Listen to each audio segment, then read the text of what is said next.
सर्वेभ्यो नमस्कारः। पीताम्बरं करविराजितशङ्खचक्रकौमोदकी सरसिजं करुणासमुद्रं राधासहायमतिसुन्दरमन्दहासं वातालयेशमनिशं हृदि भावयामि। दशकस्य अष्टमः श्लोकः।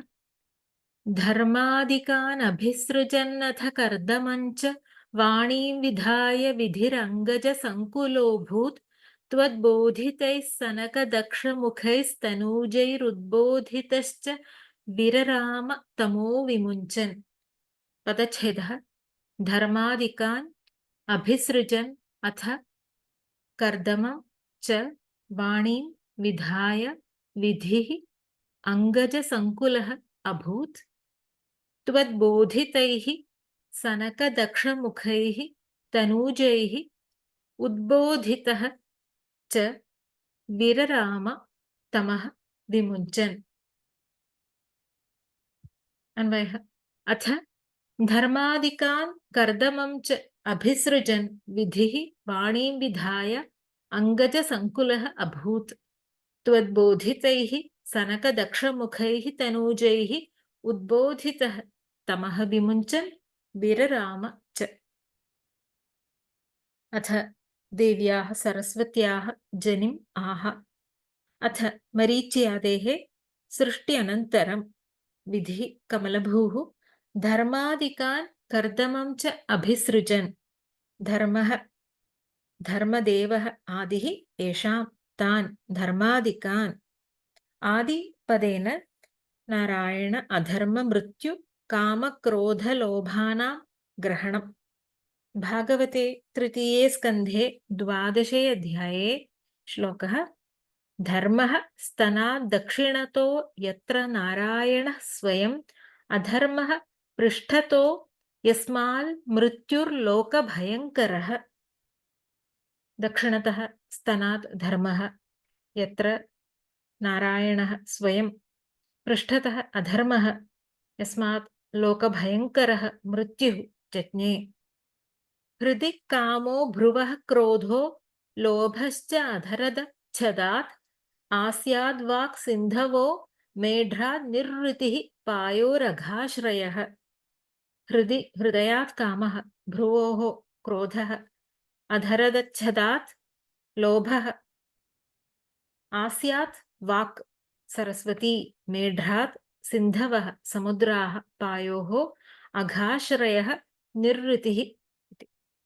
धर्मः नारायणश्च ब्रह्मणः दक्षिणतः स्तनात्, अधर्मः मृत्युश्च पृष्ठतः, कामः हृदः, क्रोधः भ्रुवः, लोभः अधरोष्ठात् इति ज्ञातव्यम्। धर्मादिकान् कर्दमं च, छायायाः कर्दमः जातः, कर्दमं च अभिसृजन् उत्पादयन् विधिः ब्रह्मा वाणीं विधाय देवीं सरस्वतीं विधाय सृष्ट्वा, ब्रह्मा देवीं सरस्वतीं मुखतः सृष्ट्वा अङ्गजसङ्कुलः अभूत्, अङ्गजेन सङ्कुलः कामपरवशः अभूत्।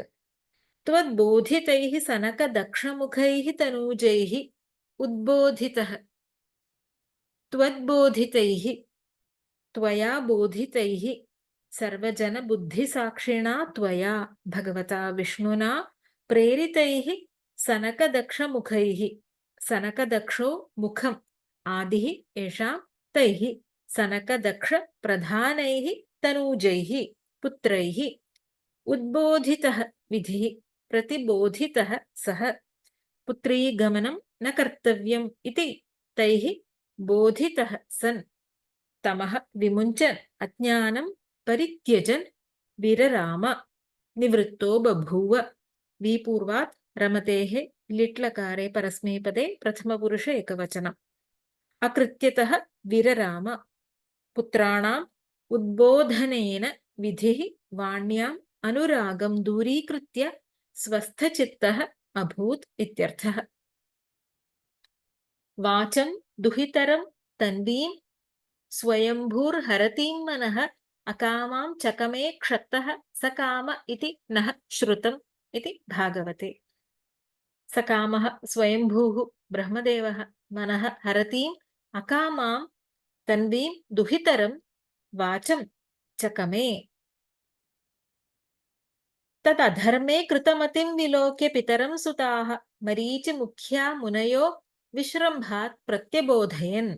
अधर्मे कृतमतिं पितरं स्वजनकं सुताः मरीचिमुख्याः मुनयः विलोक्य विश्रम्भात् प्रत्यबोधयन्।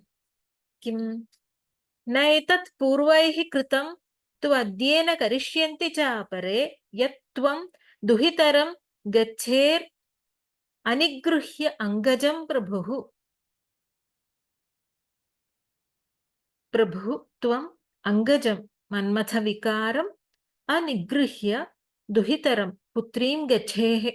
एतत् कर्म त्वत् ये पूर्वैः न कृतम् अपरे अपि न करिष्यन्ति। पूर्वजाः अपि न कृतवन्तः, अपरे अपि न करिष्यन्ति। इत्थं गृणतः पुत्रान् प्रजापतीन् पुरः दृष्ट्वा व्रीडितः लज्जितः ब्रह्मा तन्वं तत्याज। ब्रह्मदेवः लज्जया देहं त्यक्तवान्। घोरां तां दिशः जगृहुः।